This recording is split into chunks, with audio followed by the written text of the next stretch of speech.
Welcome. In front of me is a Tecno Camon 18 Premier, and today I'll go over unboxing along with a quick look at it. So I just jump straight into the unboxing.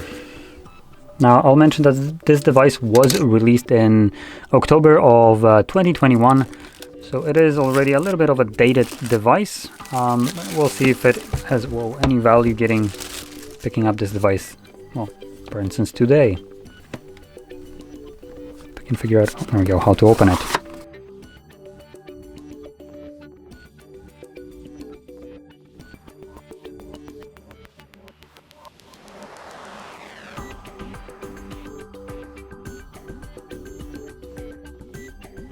Okay, so there we go. Now, if that wasn't visible, I'm gonna mention that the charger right here is a 33 watt charger, so that's pretty nice.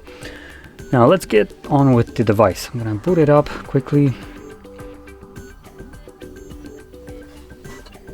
Assuming it's gonna turn on, considering it was released several years back, so the battery might not have lasted this long, and it looks like that is the case. Unfortunate.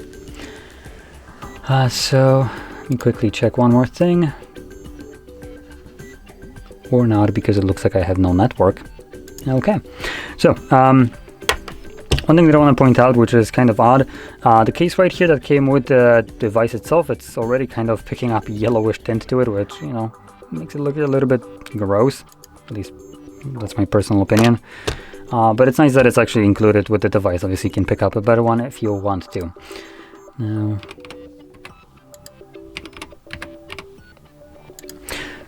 so let's move over to the specs of it. So I'm gonna start off with the price tag, which this device, at least at the release time, costed about 390 euros, being at least for current day time completely not worth the money, assuming it costs this much. I hope it's significantly cheaper nowadays, but I'm gonna give you later on a better alternative to this device. So anyway, let's touch upon the cameras. The cameras that we have right here, the main one is a 64 megapixel wide sensor, then we got an 8 megapixel periscope telephoto, so that's this weird looking one right here, and then we got a 12 megapixel ultra wide, the middle one. So there's all the cameras. Now we can record with them at 4K 30 frames or 1080p 30, and at the front we have a 32 megapixel wide sensor which can record at 1080p 30 frames as well. Now, moving into the display, which might be a little bit hard to see the bezels, but that being said, they are pretty typical. This device, considering it was released in 2021, had a pretty decent design. It looked nice, had a very slim bezels. You can see that the bezel goes only up to here. Puts it at like, I don't know, less than about a centimeter or so, I think. So yeah, they're very good looking. This device actually is very good looking, even in 2023. I do have to point that out. Now, that being said, let's move over to the internals, which this device is being powered by a Helio G96 processor. It comes with 8 GB of RAM and 256 GB of built-in storage, powered by a 4750 mAh battery that can be charged at 33 watts as the charger.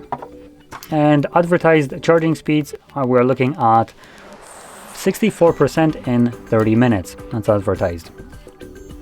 So there we go. Now, moving into a couple additional things, we have a power button that doubles as a fingerprint sensor, which you can see right here. Then at the top we got basically nothing apart from a microphone little hole. Then here we got our SIM tray. This is only a SIM, as you can see right here. So we can put in 2 different SIM cards and obviously no SD card. Then at the bottom we have a headphone jack, which nowadays is a little bit rare, a Type-C charging port, so that's pretty nice, and our speaker grills. And that's basically it for the design. One last thing that I'm going to mention is that we have a glass front, obviously. Then we got a plastic frame. So this apparently is plastic. Though, perhaps something metal to hit against it. Yeah, I would not. I think this is actually incorrect. I think this is aluminum frame, but I could be wrong. It says plastic. It does sound and feel like metal, at least to me. I could be wrong, obviously. It says something else. And then the back is glass as well.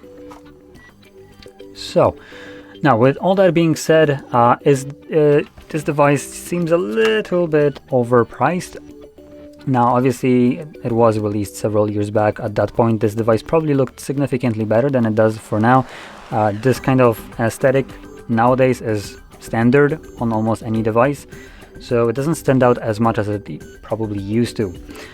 But that being said, I can give you other alternatives that will basically outperform this device in almost everything apart from one aspect. The periscope lens right here obviously will allow you to get close or zoom really close in. It's only 8 megapixels, so I don't know how well it will capture photos, but I do want to point that out because other alternative that I would give you that costs basically the same amount, actually less if we're looking at the original price, will be the basically what I consider the king right now of mid-range prices, which is the Xiaomi Poco F5. Now, just to point that out, the Xiaomi Poco F5 comes at a price tag of $380 about dollars, give or take. It was released at the beginning of 2023, so it's already like half a year old. But that being said, it does come with a Snapdragon 7 Plus Gen 2. At the very minimum, it has 8 gigabytes of RAM going all the way up to 12, 5000 mAh battery, a AMOLED display with 120 Hz refresh rate, and peak brightness of 1000 nits, along with cameras being 64 wide one, 8 ultra, and then 2 megapixel macro, so I don't need to count the last one in. And we can record at 4K 30 or 1080p 3060 or slow motion at 120. And at the front you have 16 megapixel sensor. So as you can probably hear from the specs, it's outperforming this device in almost every aspect. Now, one more device that I'm going to mention as an alternative would be the, let me quickly find it. I think it's this one. Yep, this one. So there is a little bit more expensive device, but I want to point it out as a alternative if you're not into Xiaomi as a brand. Newly released OnePlus Nord 3. Now, in recent timing, OnePlus has been a little bit of a hit or miss, but the Nord 3 seems to be a pretty good bang for the buck.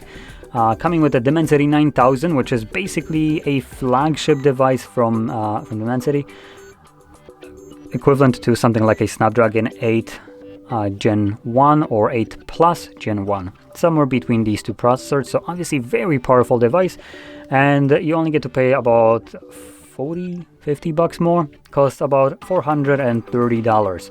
So yeah, for that price, it's a fantastic device, being from OnePlus, and more powerful than the F5 Poco, and obviously blows this device completely out of the water. There is not even a fair comparison between these two, while the price range, at least at the release, because I don't actually know how much this device costs now, at release price it's just a little bit more expensive while being just insanely more powerful than what you get right here. So I do want to point that out if you're looking for something else that might perform better. And obviously OnePlus is a little bit more of a reputable brand. So anyway, with that being said, hopefully you found this video helpful. If you did, don't forget to hit like, subscribe, and thanks for watching.